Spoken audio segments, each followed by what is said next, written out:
welcome to another installment for the book club with Xeno and Mozzie, going over Jim Butcher's Stormfront Dresden Files. Wander, Christy, Dina, how you guys doing today? Hope everyone's feeling good. Sisterhood.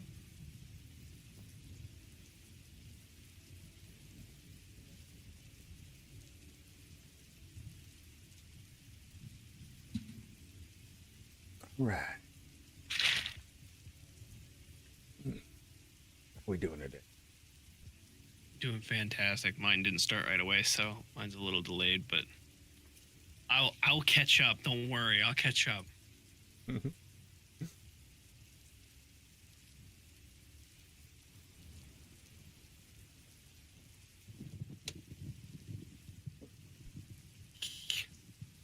that. Actually, we'll leave that music going. Why don't we? Just give it a little chill vibe. How's that? How is that? Here's waiting for the next tier of material. How to redo? Oh, and Chrissy's talking about eco. I was like, what are you talking about? Yeah, the redo. What are you talking about? Yeah, the do-over. Looks like it's going well though. Yep. Hello, everyone. I think so. I heard me. Unfortunately, ooh. You heard what? I don't like hearing my voice. Oh, did you have the stream? Yeah. Like unmuted on YouTube or something? Okay. Thought you heard it through me for a second. I was like, what? What? Is it playing audio on yours? Yeah. Yes, it is. Okay. Yeah, is audio. Tab, like, you know how the icon comes up and the tab is like muted and stuff? Yeah. Right. Super professional. We're like pros at this or something. We're super good at this. Hi everyone. How's it going? We're the best people who ever read books. You know that? So good. For those who were here at 1:30 this morning, hi Remy, hi Bill, hi Manu. How's it going? Remy. For those of you that are here now, Tina, Looney, Christy, hi. Lunas. How are you? Good morning. Good afternoon. Happy Saturday and all that jazz. Good evening. Across the world. To be, I guess, professionals for the new people. Hi, my name is Xeno and Mozzie. I play video games. I'm joined by my beautiful, illustrious co-host, Xenocide. Thank you.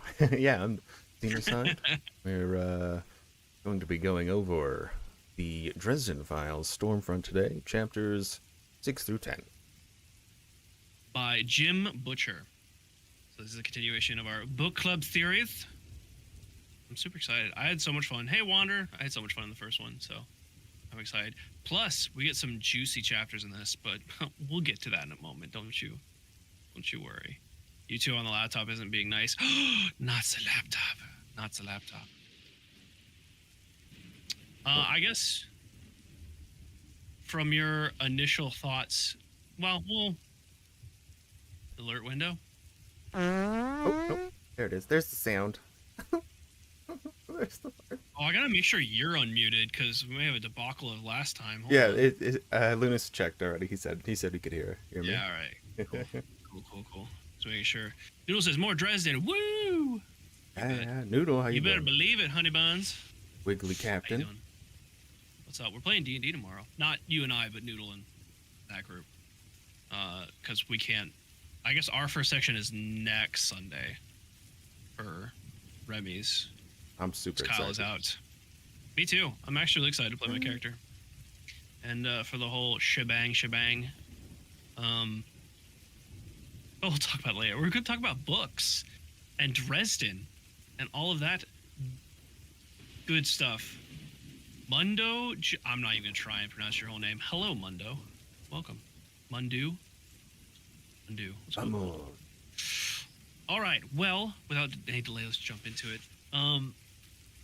Yeah, I felt like this one started a little slow, but picked up really fast. So the starting of chapter 6, you get to see a little bit of Dresden's like detective side of him, like, what's the word? Investigating the lake house Sells Lake House. Mm-hmm. Um, Not a whole lot went in initially. I guess he found like the film canister out back or somewhere, Yeah, it seemed like which I thought was cool. it's like a real fancy place, but it seemed kind of like a dead end otherwise because he can't really go inside, and Right. frying the Detecting. security system Exactly. is like no good because then they just get alerted anyway. Like, Yeah, he's like, it's bad juju to break into someone's house uninvited, but also the security system's really, really good. It's like, okay. But that kind of quick transition into the summoning of the first magical creature we saw so far, which was Toot Toot, or Toot as he just called him, the fairy. What were your initial thoughts of Toot he and seeing the first magic creature? the description of him is interesting, like I magenta actually bloom. I wrote it verbatim. I'll actually read it Yeah. back real quick because it was so good. He said, let's see here. He had silver dragon wings sprouting from his back, and a pale, beautiful, tiny humanoid body that echoed the splendor of the Fey Lords. A silver nimbus of abundant light surrounding him. His hair was shaggy, silken, light, little mane like a bird of paradise, plumes, and was a pale magenta. That I thought was so cool. Yeah, Toot toot, yeah. and and then the way But that his mannerisms and like stomping and stuff like that, yeah, I thought it very playful. was very playful, and at the same time he's like spitting off these like silvery motes of like fairy dust all over the place just constantly. It It reminded me of like Tinkerbell a little bit. yeah, like kind of it took me back to like when I was younger watching Hook, or one of those older shows that I don't remember exactly, but yeah, some of those fairies from back in the day. Good, Yeah, just he's good. teeny tiny. With its own I love twist on Toot. it. It's awesome. It's Yeah, Tinkerbellish, yeah. I really liked the ritual for capturing Toot, like with the circle and the milk and the honey and the bread and like no preservatives. Hey, what's up, Chloe? And him being like forgetful, and like it's like, oh, this trap has worked many times in the past. Handmade plate, yeah, exactly. Hey, Wander. I don't know if I said hi to you already. I probably did. Like cute scatterbrained little, today. yeah, like like a whole setup that he's just like, yeah, I'll just break it out. You do get the circle. I thought it was funny that, like you said, he was playful, but he also seemed a little dangerous. It's just like, yeah, I can actually put like dung I in can your mouth. totally like, do that thing, by the way, the dung thing. Yeah. It's like, well, you don't really want to mess with the fairy, even though he's like really playful. Yeah, like fake creatures. Because he sounds cute and like, maybe birdish at the same time as a fairy. I guess With a is kind of what childish voice. And Mhm. I like that description where it was like it isn't as high pitched as you see in the movies, like oh, blah, blah, blah. But it's like Right. more of like just a child's voice. Yeah. hmm I thought it was interesting because, like, immediately, and I think it said in the book too, is like immediately my mind went to that high pitched, like playful, fairy ish voice, and he's like, no, it's more like childish, and I was like, oh, that's an interesting kind of twist. Yeah. I also found, well, also just like I put a little side note: Santa's a fairy, apparently. Not a lesser fairy like Toot, but it's like, oh, you don't want to go capturing Beast. Santa. I also skipped over this too. I liked the fact that names have powers, and I think that's kind of like in a lot of traditional fantasy, like with demons and even just like general fantasy. If you know the name of something, you can hold a power over it to a certain extent. And Jim Butcher kind of just like expanded upon that. It's like, yeah, you need to know their name, but you need to know how to say it. And like he said Toot's name, and it was very like, I don't know if he used the word angelic, but it was like angelic and like very pretty. And that's where the power comes from. And I also really like the fact that he was like, yeah, wizards collect names like a Rolodex. And I was like, okay, that's cool. I like that. Like a phone number, he said. Like a phone number compared to a theme music, a name sounds. I really like the detail, like he kind of went into with that, where Because if you think about it, you're like, so people say their name in like in a very specific way, in Yeah, intonation, and that's because people have the same name, sure, but they don't exactly it's like a say it the signature. name. Yeah, it's like a signature. Very cool. Yeah, absolutely. I forgot. I completely glossed over that. I thought that was a really, really cool um, thing. I also thought it was really interesting that he said Fays don't have souls. They don't have souls, and they can't comprehend. Because that's why Toot like looked him right in the eyes and like didn't even flinch. And like he also said they couldn't. Fey creature. I don't know if he said magic creatures in general or just Fey. I think it was just Fey in general. Can't understand human souls, and I thought that was very interesting. That like they're here, but that just kind of shows they're detached from the human world even further. And I just thought that was kind of an interesting point. And kind of like they can't comprehend different pizza companies because this is a little bit of jump. He tasked to find out any information about the house, and Toot flies off and all jovial and whatnot. Also, the image of Toot like scarfing down the bread and honey and then plopping, well, and blood technically because he did prick his finger and put it on the bread, and then plopping down with a like swollen belly and rubbing on it. And I was like, oh, that's I can see that so clearly in my mind. Yeah. Excuse me. Yeah, he tasked him to find out any clues, and he came back with there was a police pizza delivery guy there. So the lake house wasn't a complete dead end. It gives the reader just enough information to like kind of drive them a little bit further. But I just thought that whole experience was just super playful, super fun, and just gave that much more insight to the world, or to the this world that Jim Butcher has made. I think that's a really cool process that's been going on since the beginning. Just like he gives you just a little taste because he just like keeps alluding to like a little bit more, like Santa Claus. He just throws that in there, like, oh, by the way, Santa Claus. Yeah, he's big. He's a big scary fairy, and Yeah. and like little pieces like that. And I'm just like, is there gonna be more of that later? Like, ooh, this is Maybe, yeah. I don't know. And it's like Wander said, Santa being a fairy makes sense. That's what he said in the book. He's like, yeah, who else would be able to, go down chimneys and deliver, like, be everywhere in the world in one night? It's like, yeah, of course he's a fairy, duh. And I just was like, oh, okay, yeah, no, makes sense. A lot of things in this book are like, I wouldn't have thought of that, but that makes sense. Especially with the potions, but we'll get to that. Very Rise of the Guardians with the initial Santa vibe, yeah. Looney says, I have not gotten to this far in the book. I should have said at the beginning, we are going over spoilers. We're not, like... Oh, yeah. Spoiler warning. Sorry, we're going through chapter 6 and 10, so just a heads up.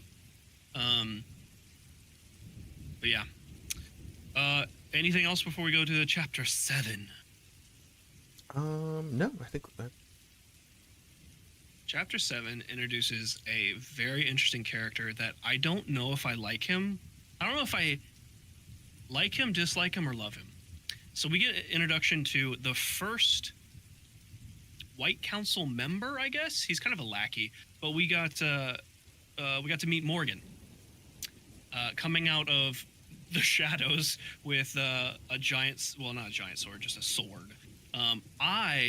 Based off his description, even though it wasn't a one-for-one description, my mind went to Geralt immediately, like modern-day Geralt, because he has, now granted, Geralt like has all white hair, and Morgan had more patched gray hair with a ponytail. But there's just the sword out and just kind of walking out was very, I don't know. That's just what I had pictured. What was your first initial thoughts of Morgan? I mean, he's got like his own kind of duster on with a sword. Everyone wears cool dusters or trench Right? coats in this world, and I love it so much. You have to be, in order to be cool, you have to have one, and I'm for it. I didn't get a good placement. Besides, he's just a very dark figure, but he's very imposing. So I didn't get like anything based off of the image really. He kind of was just so, he was just a big jerk. So I didn't make him too fancy in my head. I was like, oh, this guy's kind of he's a bit of a butthole, but maybe he'll pay off in the end. Maybe he'll realize that Dresden's not the bad guy, and you can leave it. He's kind of a bully, essentially, of course. Yeah, no, yeah, absolutely. I think I would agree. He's absolutely a bully. He is, for those who don't know, he is Dresden's warden, which is kind of like a parole officer, I guess, if you want to make the comparison. But trench coats are the best pockets. Wander, I agree. True, true. But Um, yeah, like he he just has that real. He thinks Dresden is just like guilty, guilty, guilty. He's like, you're guilty. yeah. I'm just waiting to kill you. You're gonna screw up. I'm gonna cut you. Like he just wants it. Like any excuse, basically. He's just Mhm. trying to find it. And he's still, well, that's just, that's a, he's just a grumbly old butthole. Yeah. Sure. And Dresden makes the connection. Well, if Morgan thinks he killed those two people, Tommy, Tom, and Jennifer, I think was their name. The White Council does. He's an extension of the White Council, and he says he's not too bright. I think he's right, but he's single-minded. Like the council says, you do this, and he does that to a T and to the law. Yeah. I kind of compared him to. It's gonna sound really nerdy. A paladin in D&D, because paladins traditionally are lawful. They're either like, there's no gray area. It's black and white. There's evil and there's good. That's it. And he's very much like that, I think. I also thought it was cool that the sword was kind of the symbol of his authority. Like when he put it away, it was like, okay, I'm no longer on White Council business. I'm here for personal. And the dress just decks him, and I was like, oh my god. I was like, um, yeah, that was pretty. I love that. that was a cool exchange. I feel like that was a little bit of respect both ways. We also saw, I can't remember how, because I feel like it happened in like two of the chapters. They spread it out a little bit. We found out. Did we find out why Dresden's has this warden and what he did? So the only thing, Or was that they didn't later? give like a full description, but they did kind of explain that he killed his master, and Okay, yes. It was self-defense, it was according to self-defense. Dresden. According to And Dresden, that's the only reason. no real details about the event, though. Right. Okay. Um, and he killed him by magic, which they do mention. They didn't go into detail what the laws are, and I don't even know how many laws of magic there are. But that was, I think, like Self-defense. that might be number one. So as long as it was self-defense, and someone was trying to kill you, then you can use magic. Essentially, was the only But killing someone with magic is complete. breaking law Yeah. number one. Yeah. Okay. I feel like they mentioned law number 4, but now I'm just getting my facts a little messed up. So, also kind of funny. Like, I was curious if the White Council and the police force like work together at all. But Morgan made a comment where it was just like, what do the police know? What are they going to do? Like, because Dresden told him, like, I'm working with the police to try and solve this. And he's like, they're not useful. What do you, okay, sure. And I thought that was kind of interesting. Instead of, like, working together, they have that separation. Which makes sense, but I just thought it was an interesting choice. And then at the end, Morgan gets even and absolutely clocks him. which I think it, like, knocked him out a couple seconds. He went to the floor, but because for an old man, I guess he's pretty strong. well, and as he like 100+ pounds on Dresden, so he is like Oh, true. He is built. Yeah, way whereas bigger than- Dresden's wiry. Yeah. True. Dresden isn't supposed to Isn't tell the supposed to- mortals oh, about the thank White Council. Yeah. Right. Okay. Okay. Yeah, that's yeah, because and then he also has said that the way that he does his business is flaunting it, I guess, according to the White Council. Is kind of like they don't really like the way that he's doing it. Hey, I'm a wizard, and they're like, well, not supposed Yeah. to do it. It's all supposed to be very secret, I guess. Old farts and whatnot. They. I'm pretty sure this is like the next chapter or so, but he did say that some members of the council don't like him for his like new age ways. He's not one for traditions with his magic, or I guess in general, which makes sense for Dresden's character. His snarkiness, his rebellion. rebelliousness. Which I guess, yeah, without any further delay, we'll go in the next chapter. But you have anything to add about Morgan or the experience? Nope. I just like that Dresden immediately stood up for himself, punched him right in the jaw, even Yeah. though like Morgan is way bigger and scarier than he is technically physically, but he was like, no, I'm gonna defend myself. I don't give a shiz, man. Dresden. Yeah. Yeah, no, I agree, absolutely. Okay. Cool Christy guy. says, and because he advertises in the yellow pages. It's true. Yeah. That is true. Exactly, Christy. In chapter 8, we get to meet Mister, because we've heard of Mister before, but we actually get to meet Mister, his ginormous cat, who is like missing part of his tail or missing his tail, and has a lot of character. I love Mister. I think he's great. But we also, I guess, to White Council Boo, Mister the Tank, exactly. Just this absolute unit of a cat who eats steak sandwich for leftovers. I thought he was great. I loved him. And I love the fact that it's like, well, some people, get video games to wind down. Some people, watch videos, movies, read.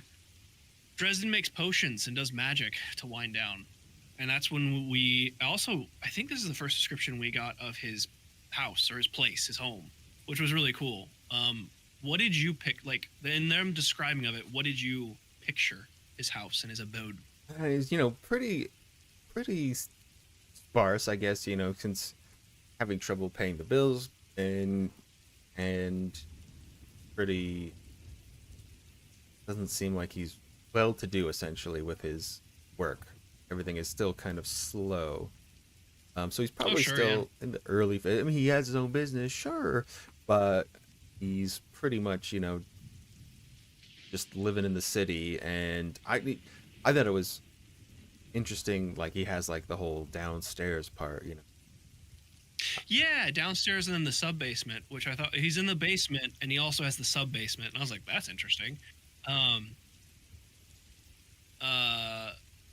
Christy also said that Mister likes Coca-Cola. I completely forgot about that. He does like Coca-Cola.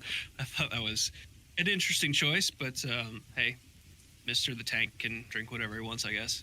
I have a hard time visualizing it because I saw the TV series first, and the like his residence was very different. But in the description, I just think like kind of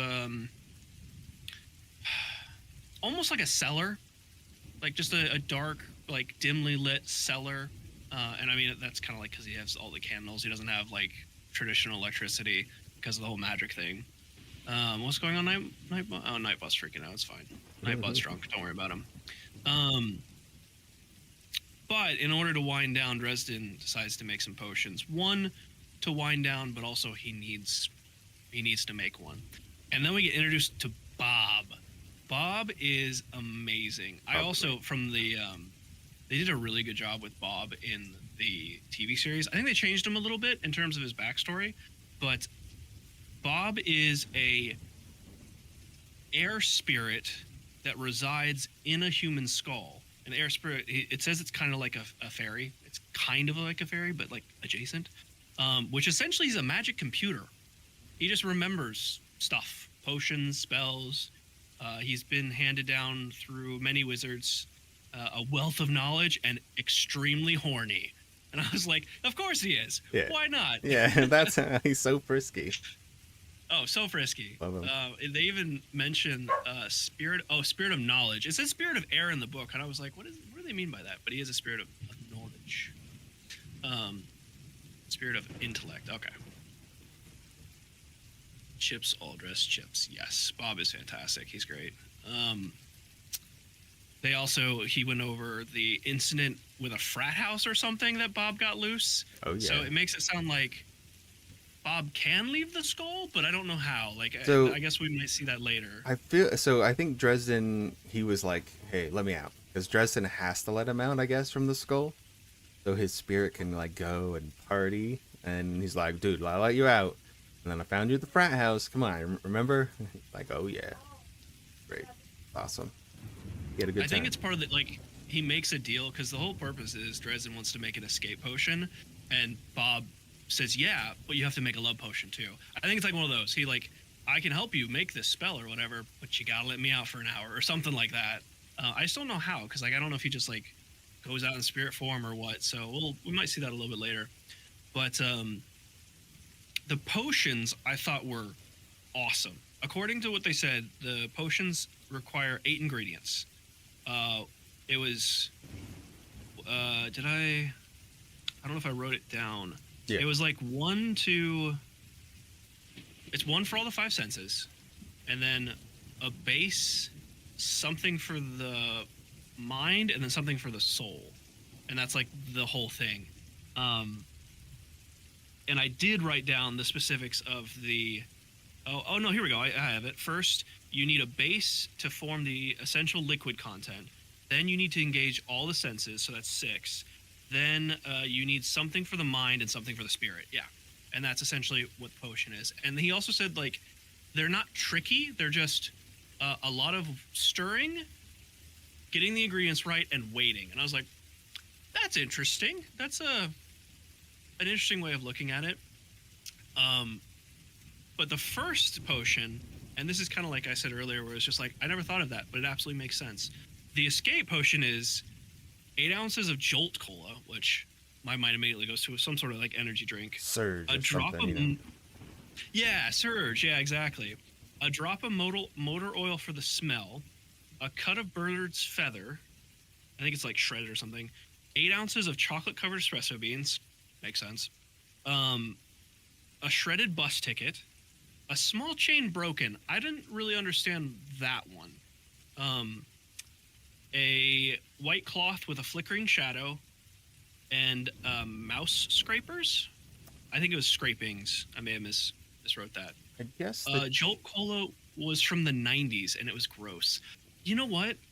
I think I do remember seeing something like that. Let me look it up. Go ahead. What were you going to say? I think the maybe the chain signifies kind of like being imprisoned and then breaking the chain so it's broken, like you escape, like escaped, whatever it is. Some sort of symbolism. I absolutely remember. I remember. So there's Jolt Cola, which is a red can with like white like stripes going around the middle, and the logo is Jolt with a giant lightning bolt going through the O. I definitely remember that. I also remember this Jolt Cola that was in like the monster cans that have the metal unscrew things, are like big cans. I remember those. Had more caffeine than Mountain Dew. Oh, yeah, it wasn't Jolt. And then, okay. like, his Jolt got, like, banned or something like that. I remember something. I think it did. Because, so, Mountain Dew technically has, like, the same amount of caffeine as Coca-Cola. Like, and everyone always said it had more, but there... No, it has more sugar. Sugar, yeah. Okay, maybe it has more sugar. I remember people always talking about that back in the day. Yeah. I was like... Yeah. It really doesn't. No, it's the same caffeine. It's like, I think where Coke may have like 20 grams. I'm getting the numbers wrong, but 20 grams. Mountain Dew has like 32. It's 40. It's like 44. Is it double? Oh my God, son has okay. been drinking it, and I'm just like, dude, that's so much sugar.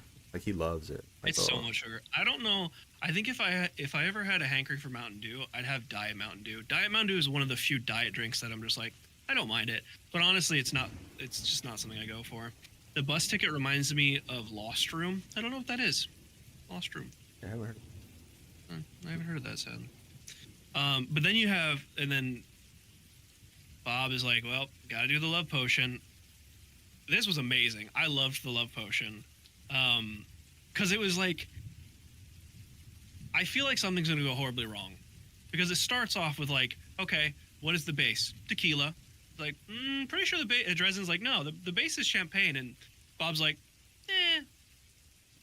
this is the same results. And it's like, is it? So immediately I'm like, okay.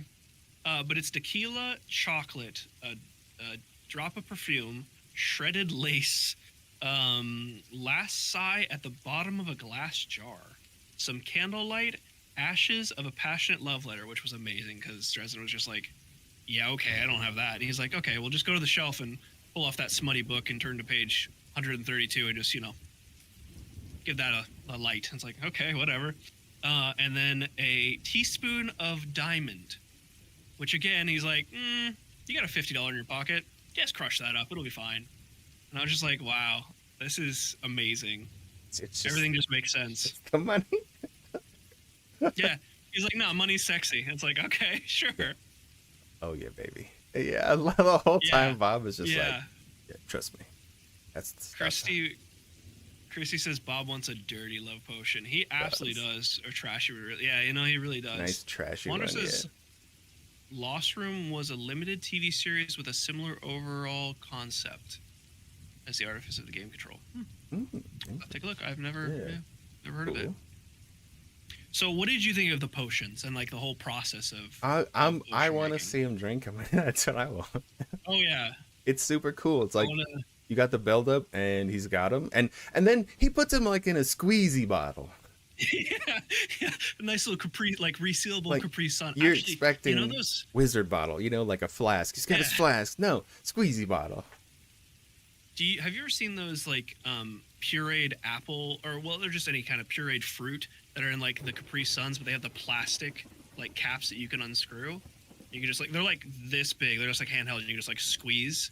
That's what I picture. A resealable Capri Sun is essentially what he has it in. I was thinking like, cause I haven't seen those before, but the closest thing that I'm familiar with would be just like a Gatorade, with the twist top where you twist it once and it's open.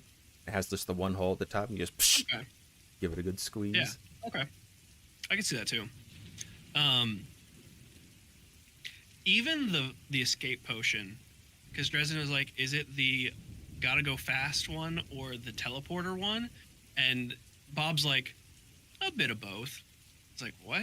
He's like, don't worry. When you drink it, you'll become the wind. And Dresden's like, what? So yes, I'm very excited to see how it works. And the whole reason he made that is because of Chapter 9, where he's going to go, maybe, his plan is to go visit Bianca, the vampire mistress. Oh, gosh, yeah. Which I think that brings us to Chapter 9, unless you got anything else you want to add. Nope. Love Bob. Love him. I love Bob, too. I hope that he comes back a lot. I feel like he's going to.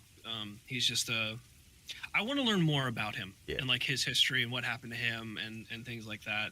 Because if he's a fairy, I'm pretty sure he probably wasn't in this form always. Yeah, he wasn't like was he ever maybe a person? But was he something else? Maybe. Or just was he always that spirit of knowledge? Or intellect? Hard to say. We hopefully we will find out. So Chapter 9 starts with Murphy calling him for an update. Which he didn't really have much to update. But I thought it was interesting that I don't remember what he lied about. I think maybe he lied about going to see Bianca. Like his plans, he's like, I think she told him like, don't go near Bianca. And he's like, no, I won't. Don't worry. And she's like, why do you even try and lie to me? I see your bullshit. Like, don't lie to me. And I was just like, yeah, she's no nonsense. She can see straight through him, which I thought was kind of interesting. Then we get all the prep, like the finishing prep work for going to Bianca, where he takes, let's see, he took the escape potion. He took a handkerchief, a white handkerchief, his cane sword, a silver dagger. I think that was it. Is there anything else? I didn't write it down. I forgot. His no. Necklace? You got the necklace? Oh, his necklace. Yeah, that was the fifth thing. It was a like silver. A pendant. It was a pendant. It's what are they called? It's a pentagram. Yeah, that's what it sounded like. But he didn't call it a pentagram. He called it something else. I had to look it up. It was like a pentagram, pentacle but or it was, something. Yeah. Which I'd never heard that term before, but it was essentially just a pentagram. And he was like, well, I could like take my sword and my blasting rod and stuff, but that's like showing up in a tank with a bazooka. So it was kind of interesting to see the balance of like stealth and heavy weaponry in the magical world. And then he makes his way to the mansion. I don't remember what it was called, but it was an old like 20s style mansion. Excuse me. Yeah, Pinnacle. Okay. Yeah, I just remember it being a pentagram, like a silver pentagram. Um, Yeah, 5 points which was like, with in a circle, right? yep, yep.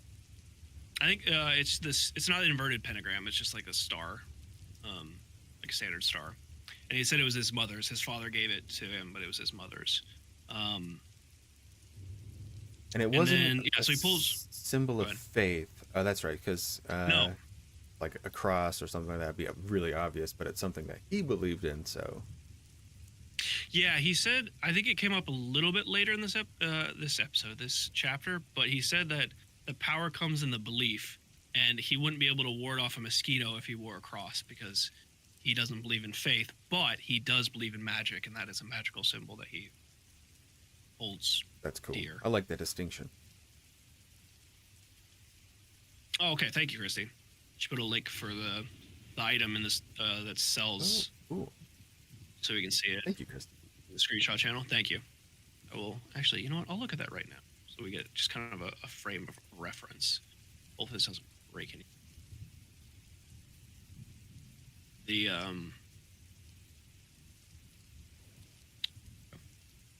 screenshot. Yeah. Okay. So it's a circle with a star in the center, but the star is made with one continuous line.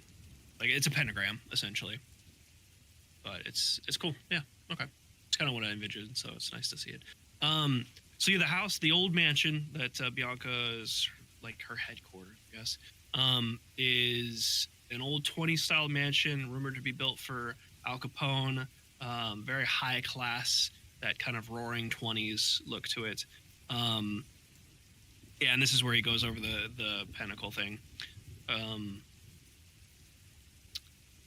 Then he has like the whole exchange with the bouncer, which was interesting. It was just kind of fun, where he took away the dagger and the cane sword. He wasn't allowed to permit. But then he's let in and he's waited around, I guess, forever. But then he's introduced to Bianca. What were your initial thoughts or reaction to Bianca? I mean, she sounds like the top lady, the top vampiress. Very Kind of, yeah. Everything you traditionally think of like a vampire, Yeah. like very seductive. He says also like almost too good to be true, just oozing with feminine grace. And it's like, okay, that's kind of what I pictured. And he acts like, the normal gentleman that he is, that we've seen him previously with Murphy and stuff. But then we quickly see that her temper goes rogue. Red Court vampires suck. I have no idea. Oh, he does mention that there's different courts to the vampires, and the White Council don't trust vampires and whatnot. But yeah, he even at the mention of Jennifer, who was one of her employees. I don't really know what to call her, but one of Bianca's women of the night. She flew off the handle and just attacked him, which was very quick, very intense.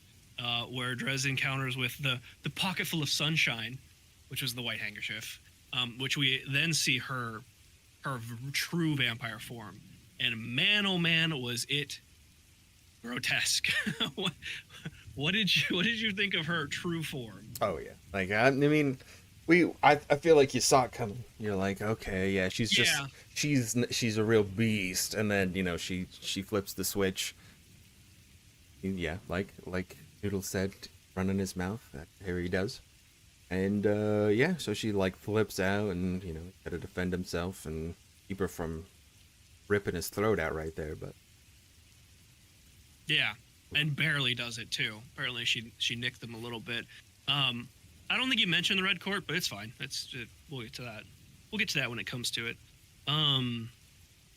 Yeah, her skin just like peels away, and she's just like this grotesque bat creature that is just full of rage, black hollow eyes.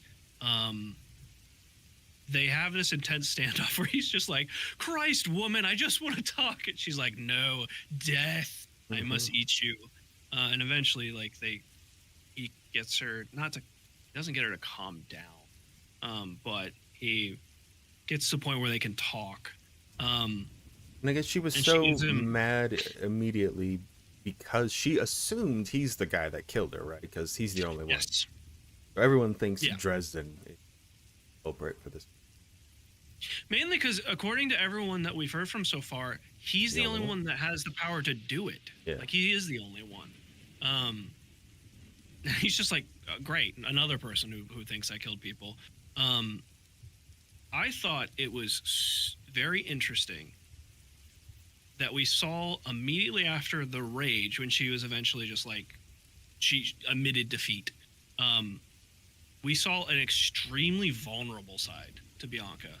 Like he said that he saw. Oh, I think they met eyes. Actually, that's how he found out. They did the whole soul gazing thing, and he, for a very brief moment, but he saw her sadness in the fact that he took away her beauty because all she wants to do, her main desire is that she wants to be beautiful, and he made her vulnerable, and she fears that he has the ability to do that forever, like can completely remove her mask essentially, to the point that she actually cried. She like turned away and like a single tear rolled down or whatever, and he was like, great, now I made a vampire cry. But then she, in the defeat, she's like, all right, well, you might be able to find out more information by from Linda, was it Randall, something like that? Yeah. Who worked with Jennifer occasionally, doing like a 2-for-1 special or whatever. 2-for-1 special. Then, yeah, definitely some sort of 2-for-1 special, like the lunch specials or whatever. Then we immediately swing into even worse territory, where she sees the nick on his neck that she made, and he's bleeding, and she then really freaks out and is just like, you need to leave. He saw like the hunger in her eyes, and was just like almost paralyzed, and left. I caught something. I think I caught something when he like was. Oh, I'm sorry. I missed a part. When he pulled out the handkerchief, he also pulled off his necklace and like used it to protect himself. So it kind of showed you a little bit about like the power of the necklace. But she then called her assistant Rachel in, and we got to see her feeding on Rachel to try and stop from going off the handle and just like going a mass murder spree, I guess. And it's heavily implied that Rachel will no longer be joining anyone. I think she's dead. It sounded. She very well could be. Yeah, I mean, she could have been the sacrifice, but it sounded like more she liked getting fed upon because she was like. She did. Like. Yeah. He likened it to a narcotic, like a drug, like a high. But the maybe fact, that's like, when just he went back out. The vampire, like when. Maybe that's just like some sort of. When they penetrate the skin, maybe they make you feel like, oh, it's enjoyable while they're murdering you or something, to make it easier. He did describe it, at least from her like expressions, that it was pleasurable.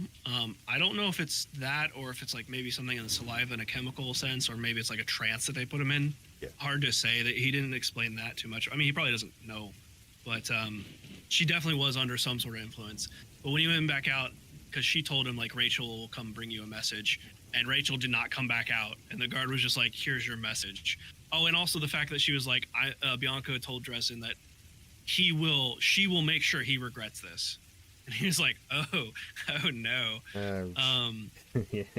Yeah, oh shit. Yeah, that whole experience was just so intense. I think that was the first, other than the crime scene probably, that was the first intense moment that we saw. Well, actually, that was the first intense moments that Dresden was in danger that we saw. And I thought it was from a writing standpoint, it was amazing. The fact that it was like intense, then you saw the vulnerability. So I felt sorry for Bianca, like when she was vulnerable and crying and stuff. And then immediately back into super intense. I thought it was really cool and really well written. Yeah. What did you think? Super cool. Yeah, I really liked it. It just, I really like the fact that he set it up in a certain way. Like he's got all these tools, all these things he's setting up, and then it goes like a way in which, of course, just like real life, I would say. Whereas you go in expecting one thing, but another thing happens essentially. Yeah. But I mean, he was And he prepared said for so many different, options that it really worked out. he was, and he said previously that like that's one of the if a wizard is prepared enough for anything, they can do some really spectacular things, and it's true. He showed it. Um, he was not. I mean, he knew he might be in danger, but it didn't seem like he was expecting her to fly off the handle immediately like that. Yeah. Yeah, super intense. Very cool. They're very cool that we saw another creature from. I think he called it the Never Never, which I guess is like the magical realm. I'm not super clear on how that works. I also don't know if there's because like in D&D again, the fairies and the fae have their own world, Yeah. and like there's other worlds. I don't know in this world if there's like the real world and the magical world. I don't know if there's two or if there's multiples. I don't remember them saying. So I think it's and still I don't know if they will. still unclear at this point on that. Yeah. Yeah. So that was chapter 9 in Bianca. Anything else to add for that whole experience? And of course his car broke down, so he had a phenomenal chapter. He had to take the car. That's right. He broke down right at the gate. It's like Yeah. the blue I wonder how beetle. many times. Yeah, I wonder how many times the blue beetle is going to break down because it's like blue-ish, like it's blue with like Yeah. a different door, a different hood, and like just patchwork together. Yeah. I love it so I like, much. yeah, it's just like, yeah, we still call it the blue beetle, but it's not very blue anymore. Right. It's mostly blue. Okay, so then we have the final chapter, the chapter 10. This one had a lot of like I felt it had a lot of hidden stuff. Yeah. So he first called Linda and just to talk to her on the phone or something. He had to go to a payphone, of course. He doesn't have a cell phone. And there wasn't much of an exchange. Like she was flirty. She said, "I'm not gonna talk to you," and just kind of hung up. And he called her again, and just like, "I don't want to talk to you." Hung up.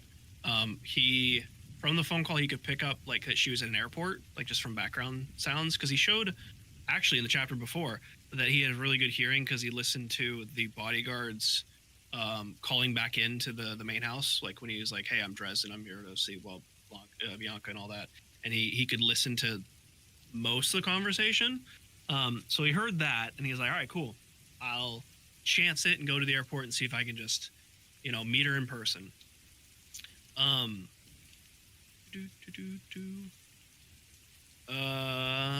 But yeah, because he could tell that she was hiding something from him immediately. So he took the chance. He got there, and she was there. She found him because he got there, called her, and he like saw a black limo and figured it out. And he went up and confronted her. And again, she was very very playful, very suggestive. Dead inside. Like that wasn't Linda. Wasn't her? That was Mrs. Beckett. Oh, Mrs. That's right. Okay, yeah, the two that. Yeah, I was. Yeah. I was getting to that because that was very weird. So, yeah, Linda is the chauffeur for Mr. and Mrs. Beckett, who, at one point in the conversation, they come out of the terminal and like Linda picks her up, and I don't remember much of the details of Mr. Beckett. He was handsome. They were both fit. They were both attractive. Jokes on you. They're all suggestive. True. Magic is sexy. So, Magic is sexy. You can't get away from it. Yeah. That girl was like laying on the suggestive so thick though. Very hard. Yeah, very much so. I mean, that's kind of her gig though, and it seems like she obviously she enjoys her trade. I'd say She does, yeah. She does, and she seemed like she was good at it, and she uses it to manipulate people, which I thought was interesting because she said that Jennifer was different. Jennifer could make people happy, where Linda could just complete the task. Let's say, Then, yeah, Mr. and Mrs. Beckett come out, and I actually wrote this down. In the book, it said Mrs. Beckett had a calm face devoid of emotion. She had the look of a film star, but numb, dead, and just didn't know it yet.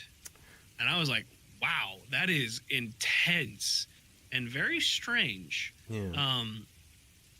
And that she touched Linda on the waist, which made her shiver. And like, so we just got done talking about Linda being super sexual and like suggestive and using feminine powers, and then she's uncomfortable that this woman touched her waist in a, like he said, it was a more than friendly manner, more than, someone would touch their driver, their chauffeur, like it was intimate. And the fact that it made her shiver was like, and even in like Dresden, when they were driving away and excuse me, Mrs. Beckett was watching him, he got the shivers. They're just like, wow, what is going on with this woman? Mm-hmm. I think that whole the weird thing, because like, why do you have that particular type of woman as your chauffeur?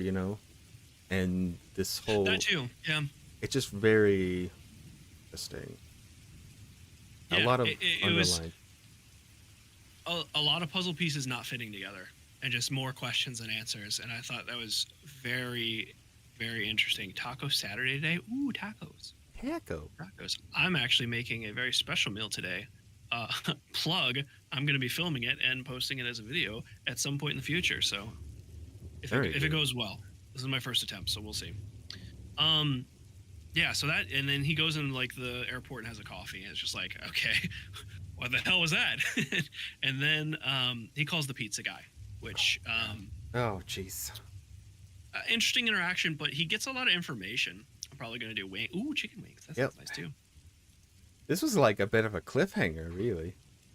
It was, because he found out that it was kind of like your typical pizza delivery guy. It was just like I didn't see nothing, mister. Yeah, I just like the teen, like, just need change, or just need like first job, just need some money kind of dude. But Dresden did find out some really like good and interesting information that someone already called this pizza guy before, and I was like, what did you see?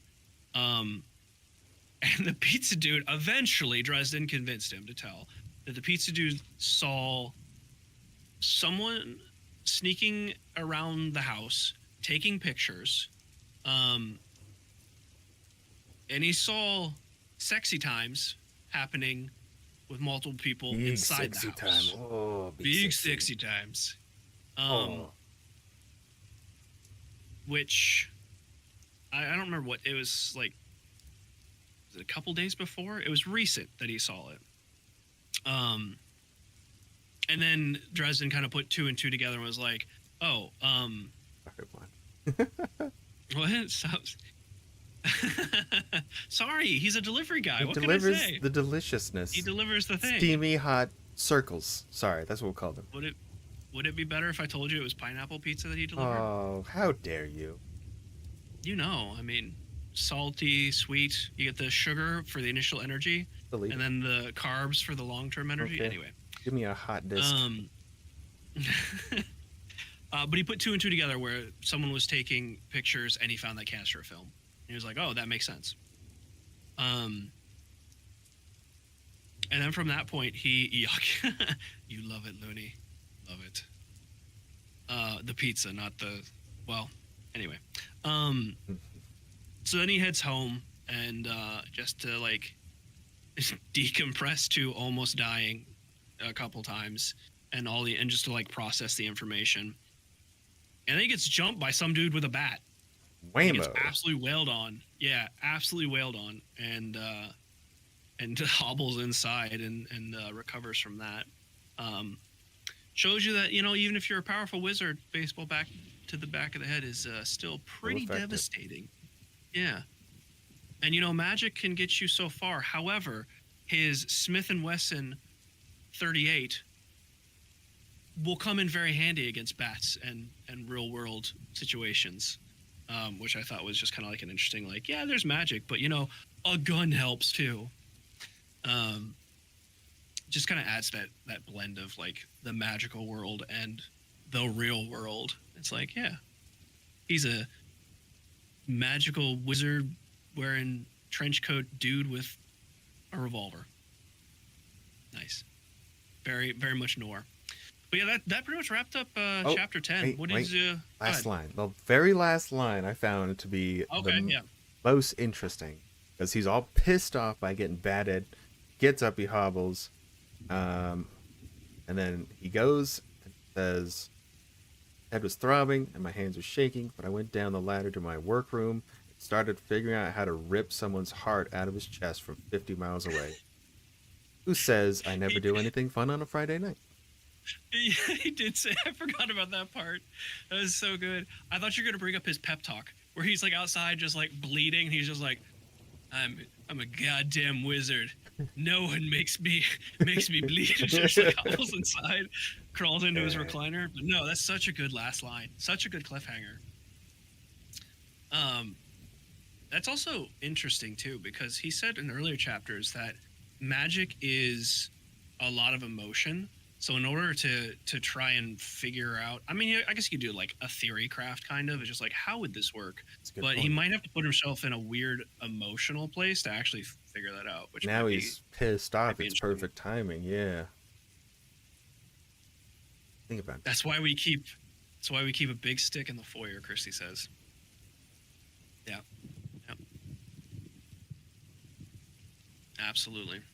But yeah, I thought these chapters were absolutely fantastic.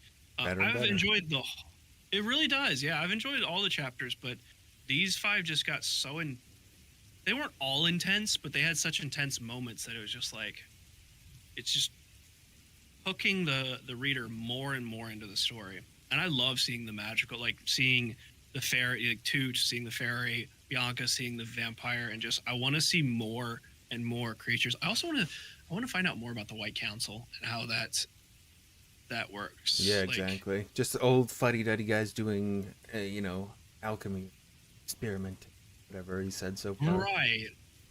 Well, I'm curious to see if, like, how much of a political structure it is, or if it is just a council that's just holding traditions. I think it's the latter. I think it's more of a council with very strict traditions, because he said that, like, they're old, like you said, they're old fuddy-duddies and they're stuck in their ways. So, which I'm sure that we're going to see more of the White Council. I mean, we're going to see more of Morgan for sure, because he said to him, like, I'm watching you. I'm never far away. So just know that I'm watching you, and I will find out how you killed those people. So glad you both enjoy the series. Oh yeah, it's phenomenal. Hey, Jay Meister, what's up, dude? It's phenomenal. Yeah, thanks so much, Christy. Really enjoyed it. For the recommendation and the providing. So. Yeah, absolutely.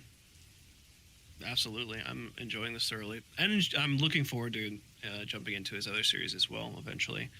Because I didn't realize how far we are in the book already. We're going to be finishing this book in probably... I'm excited to just go into the next 2 streams? Yeah. I think they're going to go quick. I think they're all about the same size, too. Did you have any specific questions or anything? I have a specific question, but I wanted to ask you first. I don't think... Nope. Go ahead. Hit me. Is there a potion that you'd love to see them make in the book? You'd love to see the ingredients. Like, it could be like, traditional like strength potion, stealth potion, or whatever, or it could be something very specific. I think the one that always really took my fancy, at least from the Harry Potter series, was the luck potion. Okay.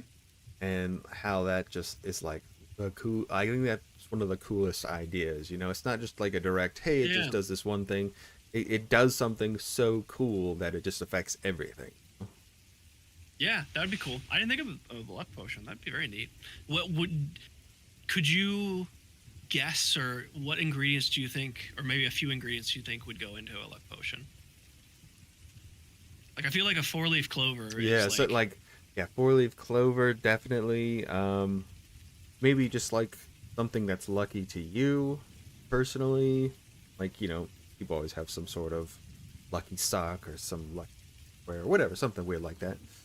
What is Maybe, that? Rabbit's foot. but Yeah. maybe some dice. Yeah. I love the fact that that the first potion Potion, Remy says, shut "How the about hell potion? up. Shut the hell up." I love Remy. That's a potion of silence, Remy. I believe that's what that's called. Potion of silence. The cone of silence. Yeah, cone of silence. Exactly. I think any potions would be cool, like invisibility. Even like you were saying for Harry Potter, the polyjuice potion would be kind of interesting too. I'd love to see more of that. I like the magic in this book so much, like the circle to trap Toot, the potion, the handkerchief of sunlight, even that, which I don't know if that would be technically a magical spell or what, but all of that was just so cool. It's so like magical, but also I feel like it's rooted in reality. Like just by the potion ingredients, it's just like a drop of motor oil. It's like, well, that makes sense for an escape potion. You got to go fast, you know? So Fast think things, it's very Jolt Cola, like the broken chain. Like everything makes sense. oh, breaking shackles. Okay, I understand that ingredient now. Okay, yeah, Yeah. that makes sense. Yeah. Well, I think that's pretty much everything. Unless anyone has any questions for us, I didn't see any in the Discord, which I guess is a good time to remind people that we do have a section in the Discord specifically called a book club. You're more than welcome to post any questions for upcoming streams, or if any of the chapters that we've gone through so far, if you're reading along and questions come up, you're like, I wonder what their opinion is about this, and we didn't go over it in stream, feel free to post it in there. Thank you, Christy, for the Discord link. But otherwise, if you know anything else, I think we'll go ahead and wrap it up here. Yeah. Thanks everybody so much for being here and participating, and just hopefully you enjoyed it. And I Yes. think the book's great so far, so I'm gonna keep going. Yeah, if you're watching the video recording, please do let us know what you think in the comments below. We'd love to read it and see your feedback. I guess also just as an update for this coming week, back to schedule as usual. I'm back. Dad had surgery. He's doing great. He's recovering. A lot more pain than he was anticipating, but I mean, he had a kidney removed, so it's understandable. He's recovering, but he's doing great. But I'm going to be back to stream as per usual, and our first stream on Monday will be Pal World, right? How Is that World? what we decided? Yeah. I don't remember. Yes. How World. Okay. Pal World. We'll do a name Pal. I don't know, Looney. We'll see. But yeah, we'll go ahead and wrap it up. Thank you so much. Take care, everyone. Perfect. Thanks so much. Love you all. See ya. Bye.